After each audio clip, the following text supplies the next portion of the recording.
idea that China is going to end up like a Western-style society is a nonsense. China will remain China.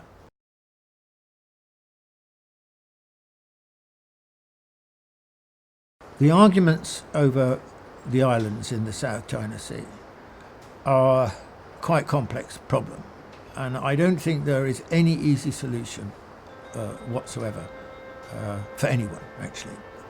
The Philippines lodged a complaint with the Hague Tribunal under the auspices of UNCLOS to reject China's claims that the Philippines were also making.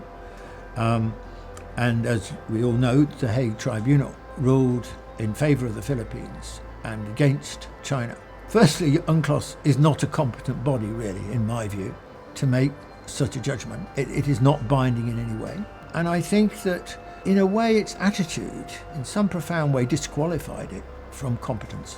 And the reason I say that is because it ruled that historic rights, which is the main claim of China in relationship to the islands, was not a legitimate basis on which to make a claim.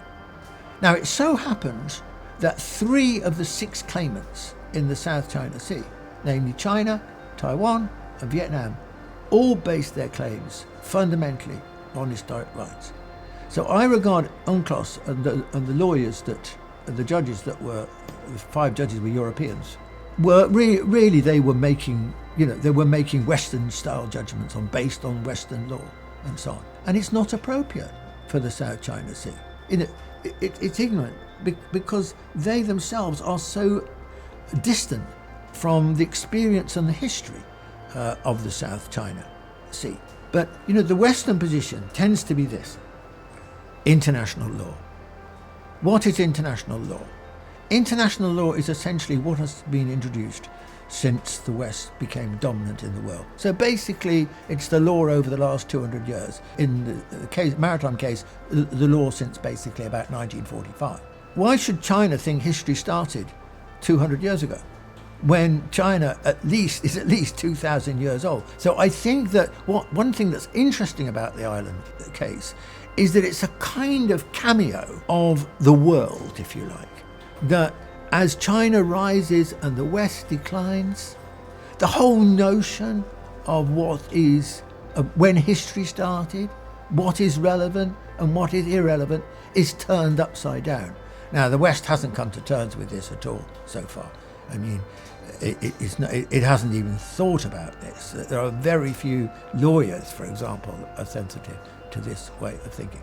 So what's going to happen? Well, I think one very interesting thing happened after the Hague Tribunal, and that was when Duterte was elected president of the Philippines. And I think Duterte's one of his first statements was to say, I want a much closer relationship with China. A close relationship with China is crucial to our future. He didn't reject the Hague Tribunal judgment. In fact, he said, I support it, but really he's put it on the back burner because he's pursued a much closer relationship with China.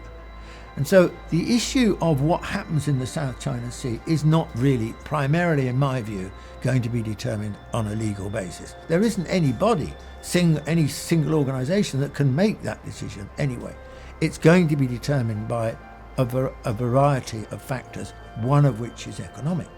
And what's happened, of course, over the last few decades, especially the last couple of decades in Southeast Asia, is the rise of China and the growing importance for all ASEAN countries of their relationship with China.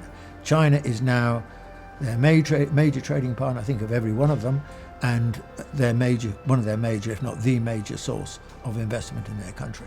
So the ties between the ASEAN countries and China have become closer and closer and closer. And as a result of this, above all, they understand that they need to have a close relationship with China. And I think that in some ways suggests the way forward in the long run on the islands. I mean, I don't think to be honest with you, there's no way that China can ever have all the islands. It can never make real its claim. Why? It's too late. What are the Chinese going to do? Are they going to invade the islands and throw the others off? That's not the Chinese style. China's not behaved like that.